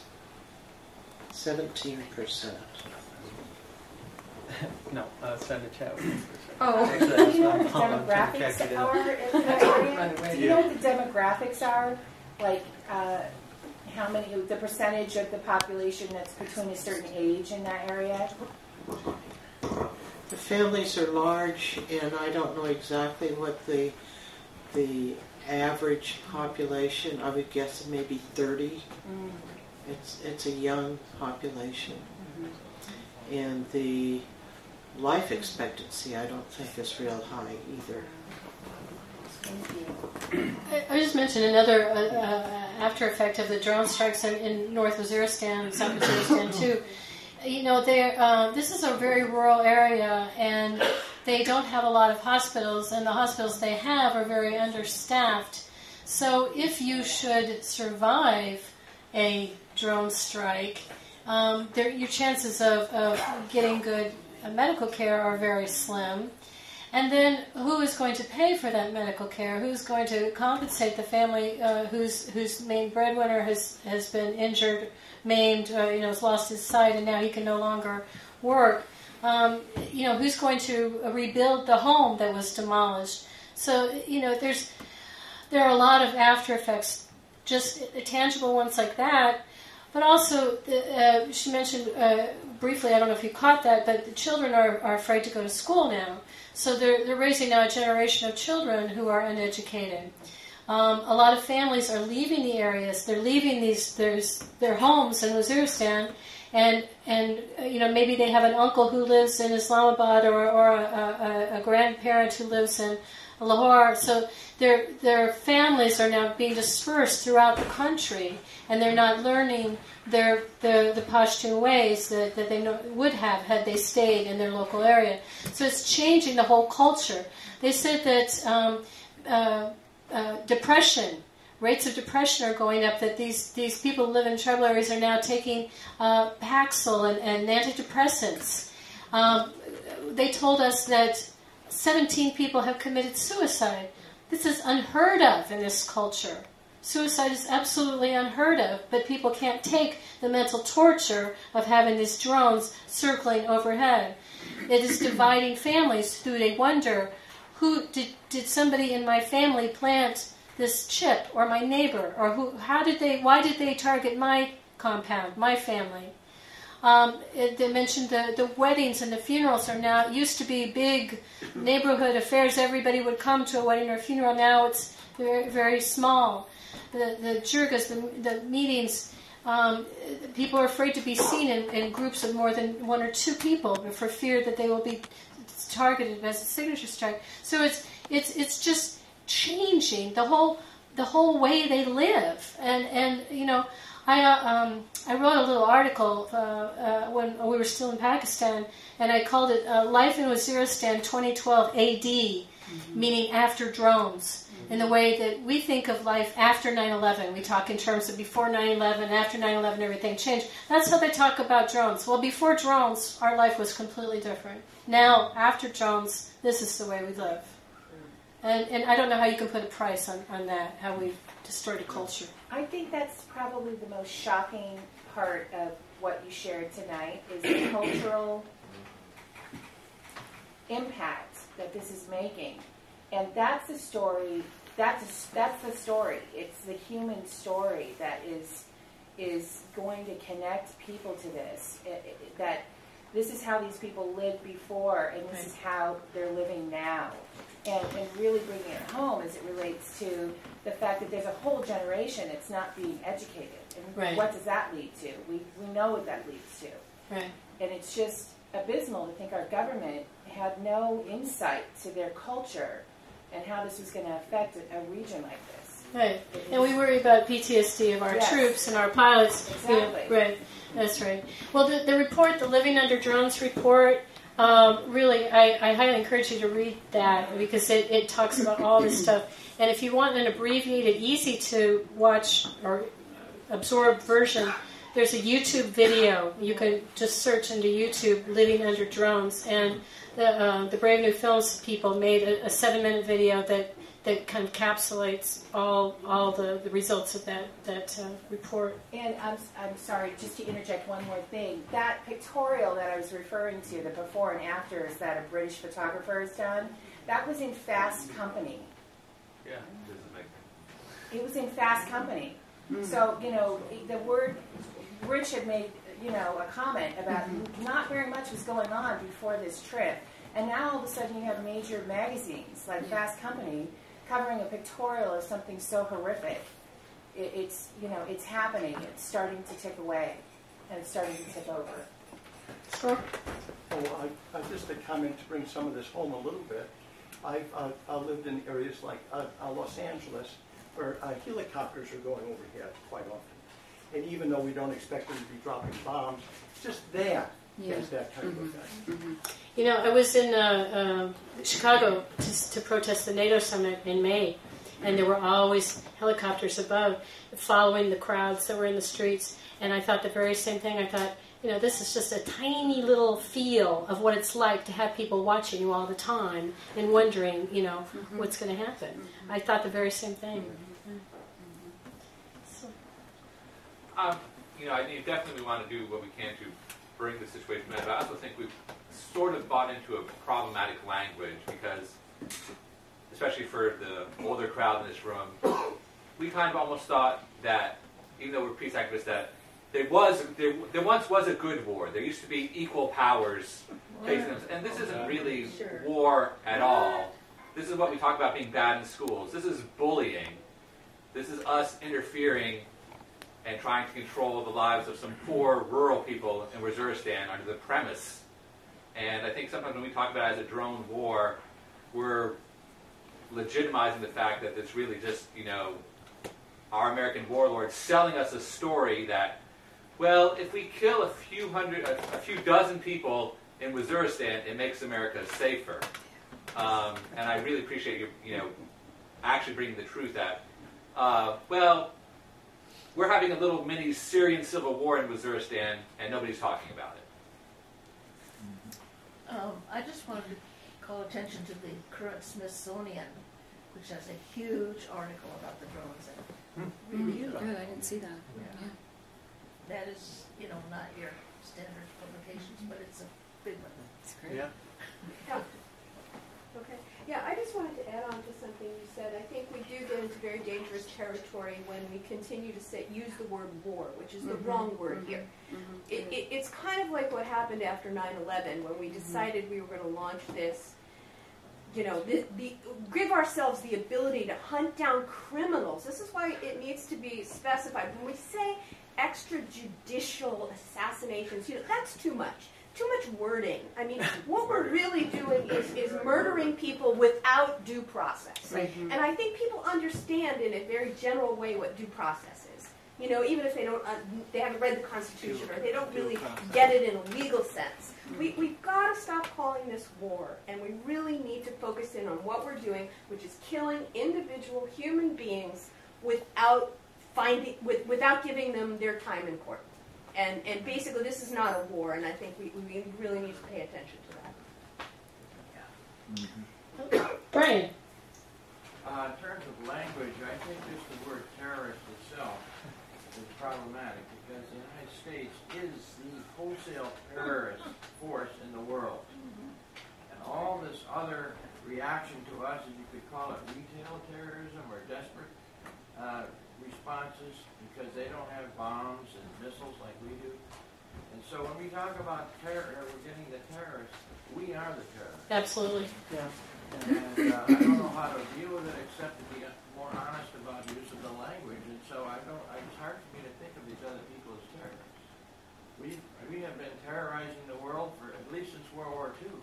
Since day one. Since day one, correct. Since 560 military interventions since 1798. I mean, no other country in the world. The extermination of the American Indian. with our kind of weapons. We have the majority of the weapons of mass destruction. Right. I often say war is terrorism with uniforms.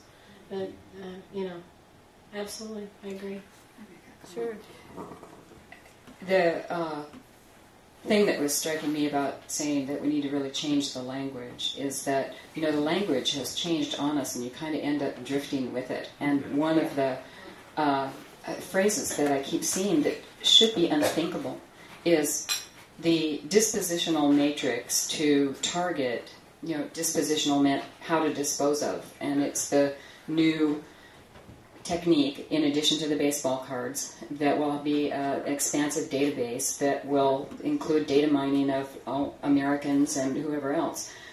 But the phrase is targeting for killing suspected militants. Now, we used to, in the paper, we'd say the alleged suspect, right? And that was a pre-trial concept. There is no trial. The words that are put together this way is almost unbelievable. When I saw that, I don't know how many of you saw that sci-fi film, Minority Report, where you anticipated the guilt of someone and then they were incarcerated based on their, they had supposedly, that's where we are. Because what is being said is that these smart bombs are so stupid that they don't understand the Constitution and U.S. law, and you can take someone out based on whether they were anti-American. Anwar al-Awlaki, who was assassinated in Yemen, was assassinated based on no charges against him. He was assassinated based on his attitude, right? I mean, there wasn't anything else. And then his son was killed. She's referring to an American citizen. Yes. An American citizen. Yeah, and his son, who was 16, who was, as far as I can tell from all accounts, was deliberately targeted. Guilt by association. So, Dan, one more question, but then I want to ask after that if this, if we want to, I know I want to talk a little bit with some people who have come. I'm wondering if maybe we want to break up, you get a chance to talk to people here, talk to the people who went a little bit, alter the sort of more back and forth that we've got here, and mill around, eat whatever might be left. Okay, Dan? Yeah, I just had a question for Leah here, dealing with legal. One of the things you talk about international law, we talk about human rights law, but this government and governments around the world have never abided by laws when it comes to attacking some other country. If we talk about law, we can go back to when war was outlawed, and it's in our treaties, and we shouldn't be at war with any country, but nobody abides by that. So why do we continue to talk about the sort of a legal process about war? I mean, it should be a human rights process. It should be some way. Could you explain that a little more? Well, I would disagree with you that nobody abides by that. The United States doesn't abide by that, but most of the countries in the world do abide by international law. So, and there are vehicles they're signed on to the International Criminal Court, and there are steps that can be made to prosecute crimes. The United States is on its own. We don't think that we're exceptional. We don't have to abide by that because we're the biggest, baddest, most powerful. So, I guess I'm not following your point. What I'm looking at is I think that the reason we use the language of law is because most people say we need to have a country of laws. We need to. They are the ones that understand that we want people. We create these laws so that people that we come together as sort of consensus in the world that these are the right ways in which we have to behave. But we have laws for going to war. Yes, we have laws about I know, but we have laws. What I'm saying is, this idea of we can only kill certain people. We can only do this. I mean, we shouldn't be killing anybody. See what I'm saying? Yes, I'm just saying that there's a certain kind of thing where we always hand things over to lawyers and sort of philosophy that we have to live. That we live by a legal system. The legal system has been set there so that people can perform the acts of the capitalist system throughout the world. That gives them immunity while not allowing those people that are the victims of that to ever address it through any legal system at all. And that's why I have a real difficult time talking about it in legal terms, and I need some kind of explanation. Well, part of my canned talk that I give all the time is about there's lots of reasons why we should be opposed to war, and the first one is because it's immoral and it kills people, and that should be the only reason you need, and that's the only reason I need. But that doesn't resonate with a lot of people. The second reason I think that you can make is that it's illegal. Our wars are violate international law and common accepted standards. The third is that it's ineffective. It does not accomplish what it sets out to accomplish. And the fourth is that it costs too much in direct cost and missed opportunity cost. So. Yes, I certainly agree with you that this shouldn't be a matter of semantics or legalese, but the fact is that the world has set up, the UN Charter talks about we will not attack other countries, and it's made it very clear. The Geneva Conventions talk about proportionality and talk about, warnings and all kinds of things that you're not supposed to target civilians and first responders. And we just ignore it. This country has an arrogance that just says it doesn't matter, and we won't sign landmine treaties. We won't, we don't abide by the NPT. We don't. It's because we don't. It might endanger American lives. And I say this all the time, until we start thinking about other people's lives as equal in value to our own, that's the problem. That's in a nutshell, is the problem that we don't. We only worry about ourselves, and we only think about things in terms of American lives, and that's a sad, sad commentary. I think it's going to take generations to fix that, and I don't know if we can repair the damage that we have done internationally. And that's one thing I asked Kareem Khan. If we stopped killing people now, today, and we tried to make reparations and we tried to make sincere apologies, would it make a difference? Have we done too much damage that can even be repaired? And I'm not sure it can, because people will remember, generations will remember what happened to their parents and their grandparents and their uncles. And so I'm not sure. I'm not sure we can even do it. Though we have to try. Yeah. And I just want to say that idea. I think the legal arguments against it is really just a tactics issue. When blacks or African Americans were struggling for their civil rights, they both used civil disobedience and trying to rub our faces in the hypocrisy of how white people implemented the Constitution from the time the country was founded up till right now.